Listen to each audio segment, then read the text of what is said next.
I also wanted to say a few words about our speaker. We all know Louise for many years at Trinity. Many of you probably know, but perhaps not all of you, that she for many years was a professor of modern language literatures at Ithaca College. And it's our good fortune that after retiring, she turned to novel writing, which is what she's going to be talking about today. So I think that that's probably enough introduction necessary for Louise, but we're thrilled that you can Thank you. come in from England and are looking forward to your talk. Now, Thank you. she can share screen, Greg, I believe, right? Yeah, I can. I will in a minute. So thank you for inviting me, first of all. And this is actually, isn't it marvelous that here I am in England and I can talk to all of you? That's really just a wonderful thing. I'm almost glad that we have this terrible disease around, because it makes this possible, because otherwise it wouldn't be possible, or we wouldn't have thought of it. But it's true that I'm not going to give you a talk about French irregular verbs, although I could. But instead of that, I'm going to talk about my novels and why I am writing them. And I'm going to start by saying that some of you perhaps know that I was brought up, my sister and I were brought up essentially in a convent here in England, a boarding school, which I was at from the age of 10 to 18. And in the vacations would visit my parents in the long vacations in the summer, who were in Africa. And that's why we were at the convent, because my father was working in Africa at the time. So while we were in the convent, my sister Francine and I always used to read historical novels, because it used to make us laugh, and we thought it was terribly exciting, and also very naughty, because we used to read them after lights out with, a flashlight under the blankets, and read them to each other. And then in 2019, my sister died unexpectedly, and I'm not at all, Frank will testify to this, I am not at all a fanciful person. I am actually the most feet on the earth type of person you could ever meet, really. But the day after her funeral, I sat up in bed and the whole of this story came into my head. And she said to me, write it. And I did. And that's when I started, and I haven't stopped. I simply can't stop. It's pouring out of me. And I sometimes wonder now what I was doing the rest of my life when I was a French professor instead of writing books. So that's the background to why I'm writing. It came upon me literally from some force or other outside my body. And the stories I write are all very light, very fluffy. They're all with beautiful people who fall in love with each other. But there's always a problem until the end when they get together, of course. And in fact, there is no doubt when you start my stories and you meet the first two characters in it, that they are at the end going to be together, no matter what the problems appear to be. They hate each other on sight at the beginning, but I guarantee they'll be together by the end, because that's what these stories are like, all of them. And they're all written in the Regency period of English history, which is a very specific time that I'm going to talk about with a couple of slides in just a second. And people who read these Regency novels know that they know what to expect. It's very much a specific genre.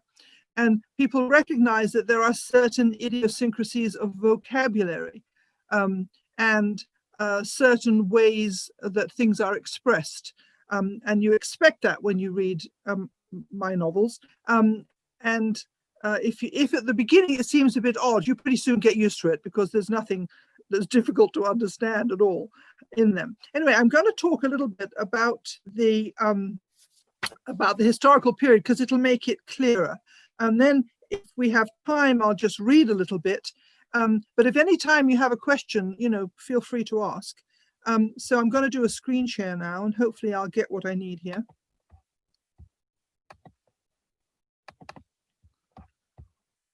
Let me see.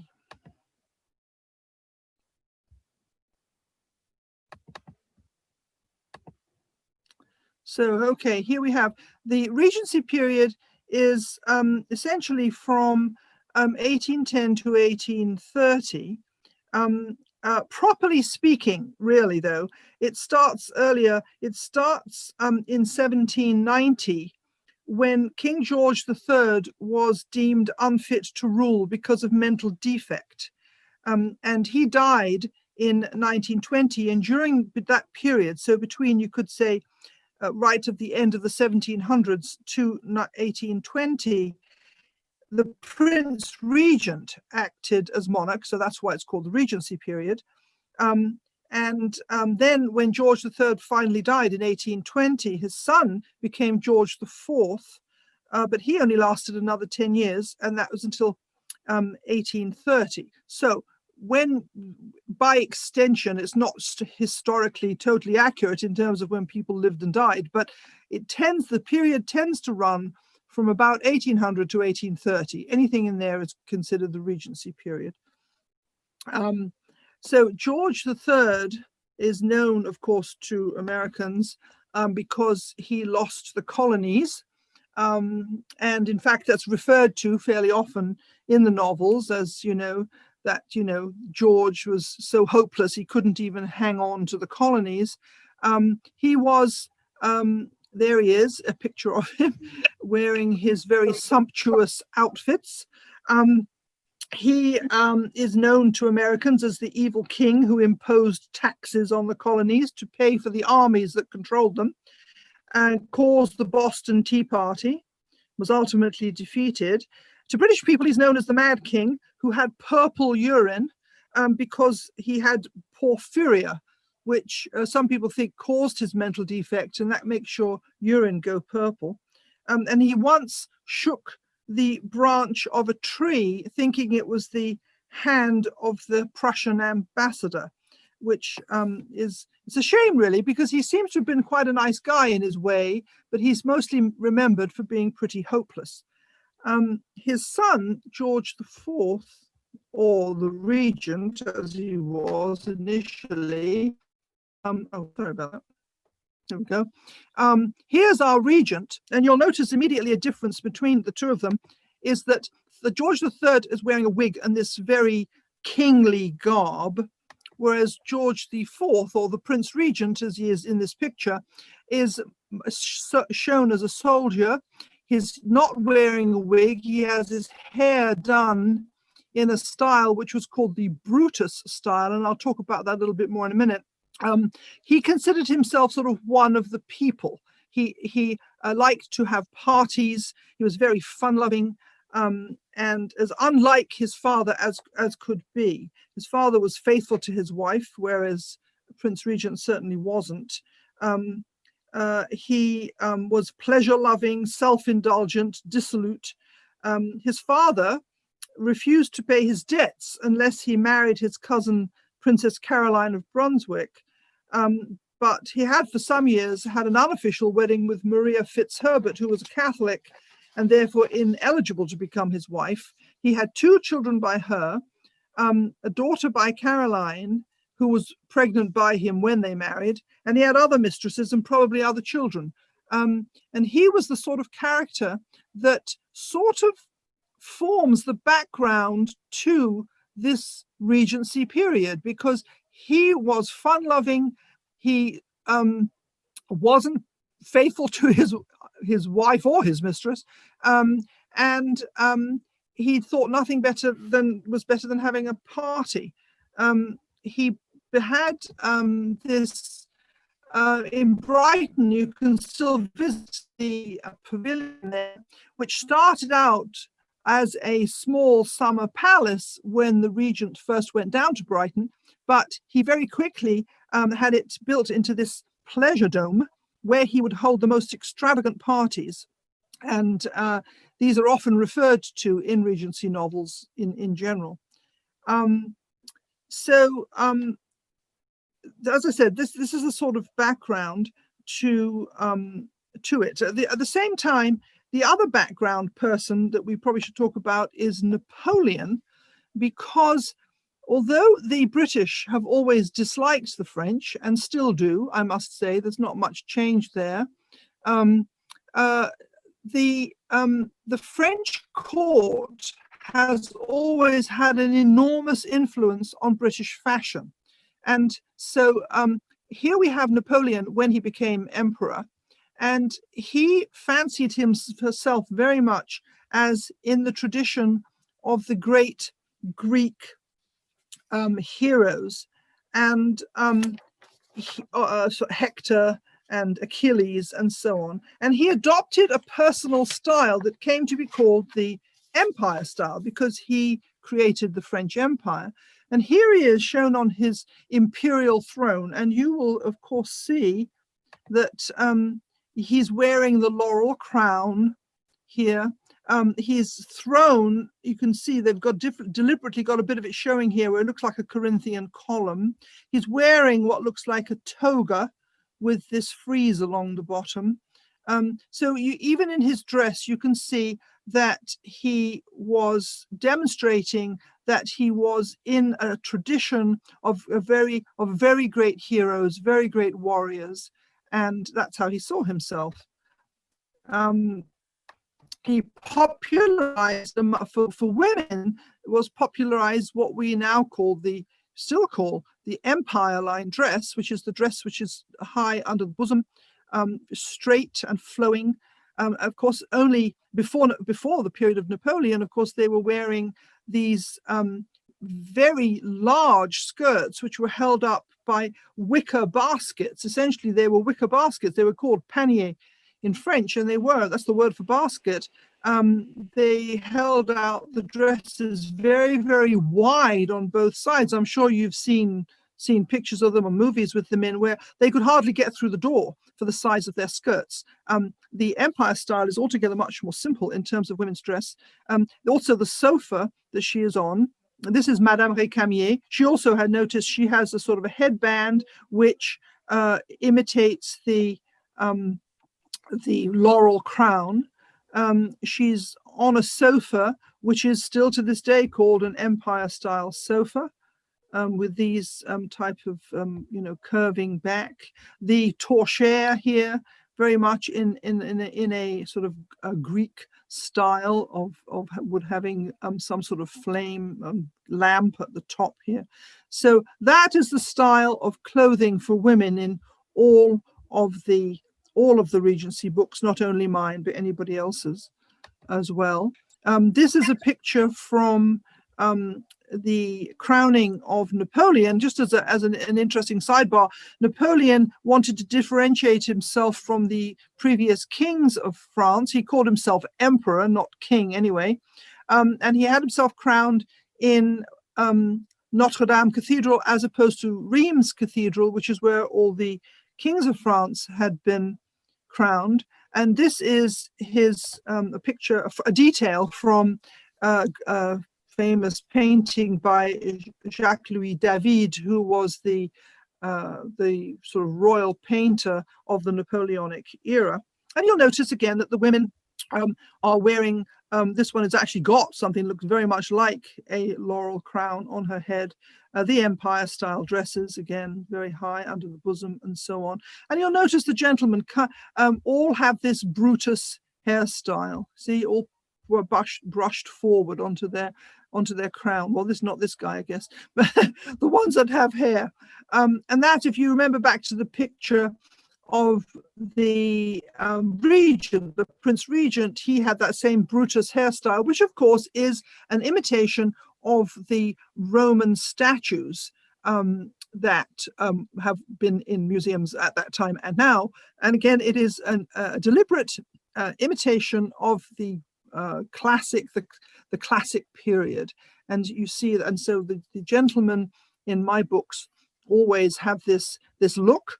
They wore these high collars. They were starched so that they stood up straight, and a neckcloth all around the outside. and the neckcloth came outside of the collar. You can see it here, and there again. And the tying of the neckcloth was something which was considered a gentleman's absolute, an important part of his wardrobe. And again, in my books, you'll see that that's a sort of feature of the gentleman. So there we are. I just should tell you, by the way, and before getting out of these pictures, that I write under the name of G.L. Robinson, which is my maiden name, Glynis Louise Robinson. My first name is Glynis Louise. I'm always called Louise in America, and I'm called Glynis in England. And so to make it not too confusing, I just put GL and then Robinson. And I do have a website. If you just type in romance, you can put in the HTTPS if you want to, but you don't absolutely have to. You can just put romance novels by glrobinson.com, and you can listen to the first chapter of all of my novels, and I have published 7 actually. You can listen to the first chapter, and you can read the synopsis of the plot if you want to see if you might like them. So there we are. That's that. Now I'm going to try and get out of this.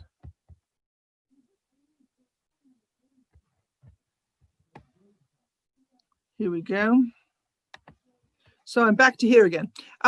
So there we go with the story. If you would like, if it would be interesting to you, I can read you a little bit from one of my novels, or maybe you would just like to ask some questions. Entirely whatever you'd like to do. I have a question. Yeah. Sure. Are any of your novels available on audio? I have vision problems. Oh, okay. I'm glad you asked that, Nancy, because not yet, no, because I haven't done it yet. I did mean to do it this spring before I had to come, or this winter, to England to look after my mom. I was going to do it because I know a lot of people have asked me that, but they will be. They will be available on audio. Well, yeah. I'm looking forward to that. Okay, thank you. Louise? Yeah. Yes, this is Teddy. Can you download the novel? Yes, you can. You mean, can you read it on Kindle or something? I should have said that from the start. You can see what a great marketing person I am. I should have told you from the start. My novels are all available on Amazon. They're independently published. I don't have a publisher. I publish them myself on Amazon, and they are available as ebook and as paperback. And if you go to GL Robinson, just Amazon, and type in GL Robinson, it'll come up. And you can definitely download them. Yeah. Yes, because if you can download it like that, you can set the settings of your laptop to read the printout to you, convert it from written into audio. Really? Nancy? I didn't know that. Yes, my laptop can do that. I just choose to switch that particular stuff off. You mean it'll convert the text into speech? Yes. Oh, okay. So most of the laptop that they're selling now can do that. There you go, Nancy. Maybe you could do that. Sorry? Is that John? I'm sure the novel will not be as charming as you're reading it, Louise. Because I think that I must say that it is true that they are very English, and if the voice isn't English, it might not come out quite right, because they are inevitably. I mean, we're talking about English history, so they are pretty English. Louise, I love reading them and hearing your voice as I read them. I have most of them downloaded. I haven't gotten to read them all, but my question is, do you continue to get those absolutely charming, like it's kind of like Ask Amy? Who did we used to ask questions? Oh, you mean on my website? On your website, if people don't know, you go into Louise's website. She's wearing her elegant hat and her wonderful, she can put on an English accent like you can't believe.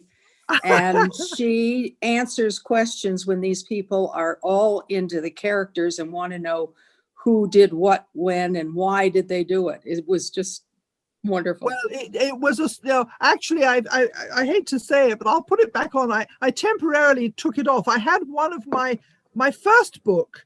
It's called, in fact, it's right here. You can't see it really. Anyway, it doesn't matter about that. It's called Imogen. Anyway, she marries a duke. By the way, everybody's an aristocrat in this. It's just, you have to know that going in. And she marries a duke, and so she becomes a duchess.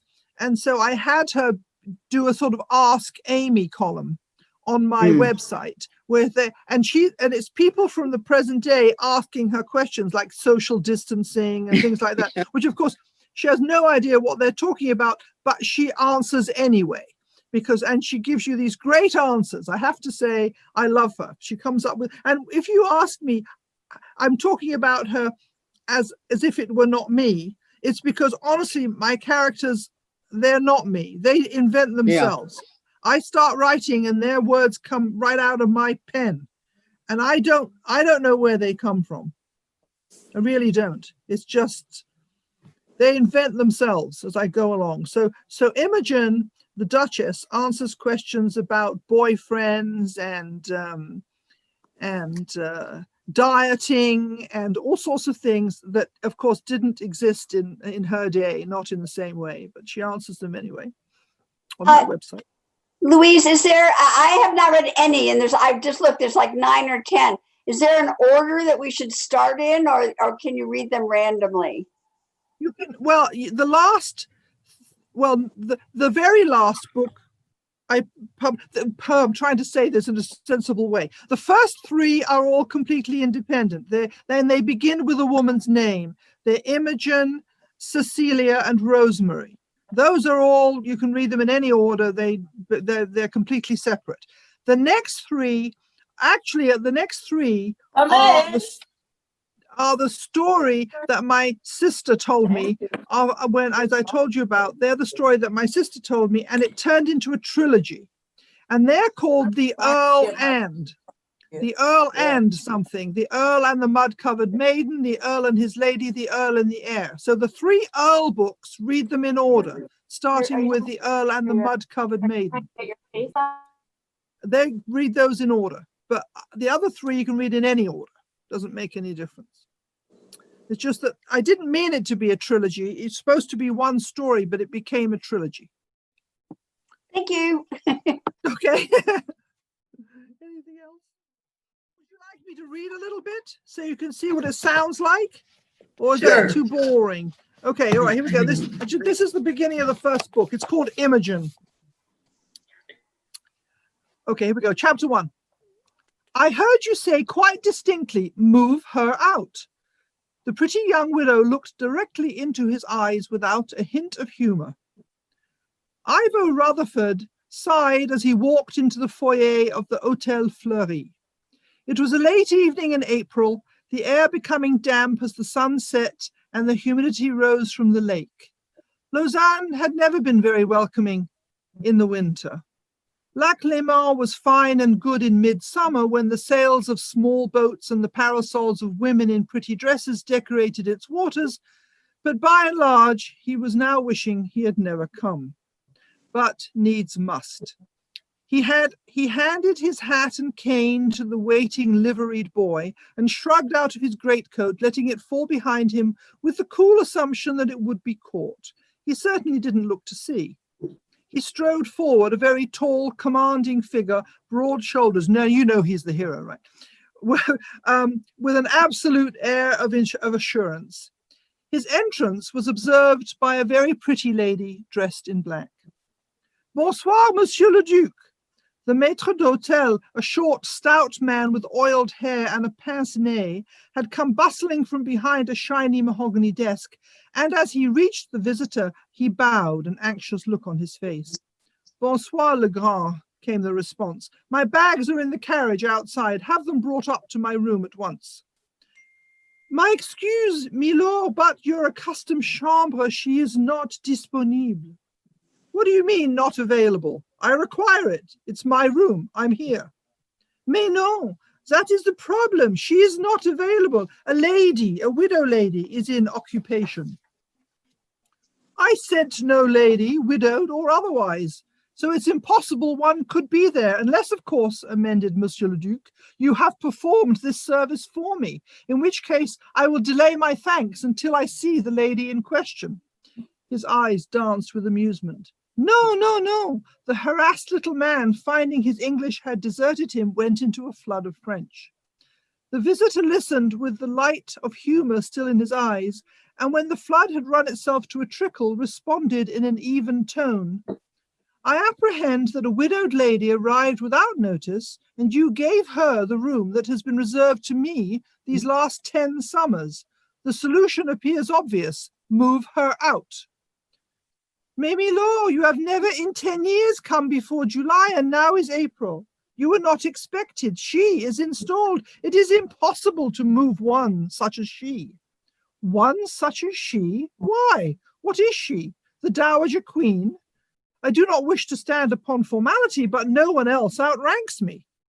And since the maître d'hôtel appeared lost in the grades of English nobility, Milord said it again in rapid French. A clear English voice spoke out suddenly from behind them. It was the pretty lady in black, and you know she's the heroine, right? You know that already. I'm sorry to interrupt, she said, but I believe I am the cause of all the trouble. I will gladly move to a different room. Ivo Rutherford, Duke of Salisbury, turned and beheld the owner of the voice. His jaw did not drop, for he was far too well bred to allow any extreme emotion to betray him, but it is safe to say he was speechless for several seconds. The lady in front of him was indeed a widow, if her black gown, cap, and gloves were any indication, but to call her the Dowager anything would have been a gross injustice. She was very young, not more than her early 20s, if his grace was any judge, and when it came to women, he was. Nevertheless, perhaps a little below average height, her figure was nonetheless perfect. Her black gown, high to the throat, was molded to her bosom and waist, its gowns flowing over her perfect hips, flat stomach, and rounded derriere. It demonstrated the hand of an expert modiste. A beautiful blush glowed in her ivory skin. Her wide green eyes were fringed by long black lashes, and glossy curls showed enticingly around the edges of a very becoming lace cap. Because, you know, if you were married and widowed, you had to wear a cap in those days. She had looked calmly up at him, a faint inquiry in her finely arched brows. He immediately understood what Monsieur Legrand had meant by one such as she. This was not a woman one could thrust out of her bedchamber. Indeed, the bedchamber was her natural milieu. His grace was not of a fanciful nature, but he could well imagine pages bringing her peeled grapes and bonbons on silken cushions. Doors should fly open as she approached, and gravel should be smoothed before she put her foot upon it. The Greek was very far from being a romantic. In fact, many of his mistresses had accused him of being cruel and hard-hearted, but he felt himself springing to the defense of this vision. You misunderstand me, dear lady, he said, the smile lighting his eyes. I meant nothing of the sort. But she was having none of it. As I say, I heard you. You told Monsieur Legrand to move me out. Well, I'm quite ready to be moved out. If I had known the room was reserved for someone of such an elevated rank.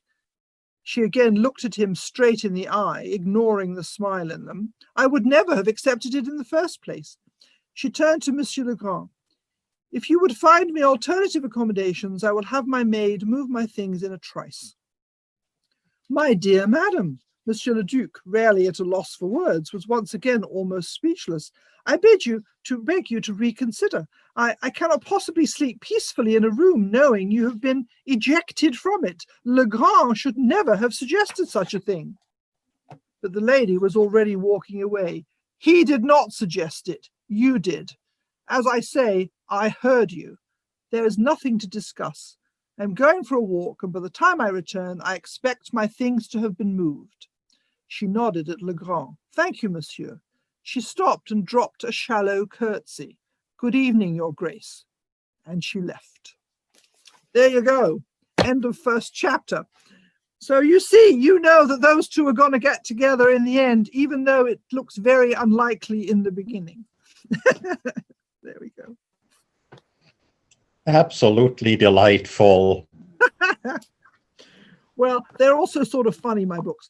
I will say that as I've gone on writing, and it's only been a year and a half or so, I have become a little bit more serious, I find. I hope I'm not turning into an existentialist or something, because that would be very distressing. But in my last book I wrote, before the one I'm engaged on now, actually starts during the French Revolution. And talks a lot about the problems for the aristocracy and so on. And then the one I'm working on now, I told you just now that it's got a kitten in it called Horace, and it's because it's about a young woman who's an animal rights activist, because I found out that the first law against cruelty to animals was passed in England in 1822. And that's right in this Regency period that I write about. So I glommed onto it and I thought, well, there's a story there somewhere. And so I started writing it, and Horace presented himself. And the reason he's called Horace is because he's found, practically dead, this poor little kitten, under the printing press of in a stately home called Strawberry Hill, which is in Twickenham, which is still there. You can go there to Twickenham and visit it, outside of London, where Horace Walpole wrote what is considered the first Gothic novel. You know, the Gothic novel, which is the one where the evil uncle imprisons the lady in the tower, and there's the struggling artist who wants to rescue her. All of those elements of sort of horror and I guess romantic horror that we've come to associate. The, you know, being rescued on a snow white charger, all that nonsense. That started with Horace Walpole. So because this kitten is discovered under the press upon which Horace Walpole, that is, printed his first book. It's called The Castle of Otranto. The young lady who is named for my granddaughter Nina, who I told you about just now, and who wants to be a vet, she discovers him and calls the kitten Horace. That's a very long story just to tell you what a cat is called, but there you go. When you read this, are you familiar with Delta Field? I am. Yes, I am. Yes. Because you see, the imagery of when you are reading it is what I feel when I read Delta Field or E.J. Cronin. I mean, really, you paint the picture so well that it's almost from audio, it's almost converting to a video where you can see how things goes. Because all of the nuances, I think that's what makes it very captivating. I hope so. Thank you for saying that. Because those are great authors, and I wouldn't normally even be, consider myself a footnote on their page. But yeah, I have to say, when I'm writing, writing is a funny thing I found out. I mean, I never wrote anything at all. Well, other than, scholarly papers about the use of the subjunctive or something. I mean, I never had written anything like this before until, as I say, after my sister died. And then when I started writing, I found I didn't plot it at all. I just started writing, and the first story just came to me. And ever since then, I've been doing the same thing. But I found out afterwards that there are writers who actually plot their books out and put them even on like a spreadsheet and things like that. Yes. I don't at all. But I will say that, to come back to your point, when I'm writing, I can absolutely see it. I can see it. It comes through. It comes through. And that's what A.J. Cronin does, because actually he's a physician who was diagnosed with I loved A.J. Cronin tuberculosis. when I was a girl. And he went, to the beach, and it just came, just like you're saying now, that it just flows. And you can, you can see the imagery, and then just describe what you see, and then it just comes through the pages. really fun, you know. You should all try it. You should. Yes. Everybody should try to write a story. I don't mean try to read mine. I mean write your own, because it honestly is the best fun. Because you can have your people just do anything. You create them, and they're your puppet. It's just, you feel like God. It's well, you know, you want this person to die. They're gone. They're dead. You want this person to get married? They're alive. They get married. You want this person to find a dog in the street? They find a dog in the street. Anything you want, you can do. It's just the best thing. It's very liberating. But what I wanted to ask you is, do you have green eyes? I sort of do. They used not to be so green, but when they used to be greeny brown. But now that my hair went white, well, it went white a long time ago, they are more green than anything else. But I don't want you to think my heroines look like me. They are really gorgeous, all of them, everyone. Well, even the ones who are ugly are gorgeous. You know what I mean? All of your book covers have green-eyed people on them. Really? I didn't even notice that. Are you sure? No, my little boy, the Earl and the Heir, he has blue eyes. I know he does. Because I'll tell you why. I was looking for a cover, because I make my own covers as well. And that's a trick, I can tell you. But I found this fantastic artist in California, and he had painted a picture of a little boy. And I really wanted to use as a cover for the third book in the trilogy. That by now the couple are married and they have a son, and he gives them fits. And this is the little boy. Name is Sylvester. Anyway, I wanted this picture. And so I wrote to him and I asked him, please, may I use your picture? I'll give you credit, of course. And he was extremely nice, such a gentleman. Wrote back and said, absolutely, use anything you like. And I said, well, I love this picture. I just wish he had blue eyes. And so about a day later, he sent me the same image, but he changed the color of the eyes to blue for me. Wasn't that nice of him? And so I know he's got blue eyes, but maybe all the women have. Any questions? And by the way, if you have an idea for a plot, let me know. I'd love to plot. Although they do sort of come to me when I'm writing. It sort of comes. But as I said, recently, in the last 3 or 4 books, one of them that's coming out, actually it's coming out in February. It's called The Lord and the Red-Headed Hornet. I love this. I love the character. Her name is Amelia, and she's got bright red hair. She does have green eyes. She has bright red hair, and she's absolutely as feisty as heck. And she gets a job as a secretary, which in those days women did not work as secretaries. Of course, they didn't really work at all. I mean, at least the ladies of the society that I'm writing about didn't work at all. She gets the job as a secretary to this lord because she's trying to get a job for her twin brother. That's a long story, but anyway, it's part of the story. In the middle of the story, she meets this child who has run away from a factory where he has been very ill-treated. And so I found that the story veered in that direction, and I started writing about the factory acts. Well, I didn't write about the factory acts, of course. They come into the story. And I found that social issues have sort of begun to interest me in my recent books. The factories, education, especially women's education, and now the animal rights. It's sort of it just happened. It came all by itself. I didn't know I was going to write that when I started, but that's how it came out. Louise, thank you very much. This has been a wonderful experience getting to know you. Yes, and you too, Nancy. Thank you. Come home. I shall come home. Yes. Okay. Thank you. Thank you all so much for being such a nice audience. I do really appreciate it. Thank you. Yes. Thank you. Thank you. I guess do I end? I guess so, because all the gentlemen pretty much have disappeared except for Peter. Peter, you are definitely a gentleman. I think I'm going to have my next hero called Peter.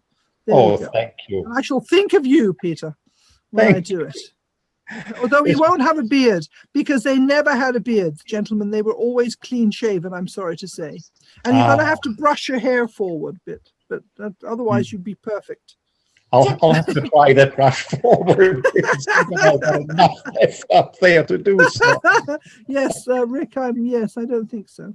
You're like the gentleman in the David picture of Napoleon's coronation, right? Yeah. So I shall say thank you again. It was really, really, really nice to see everybody.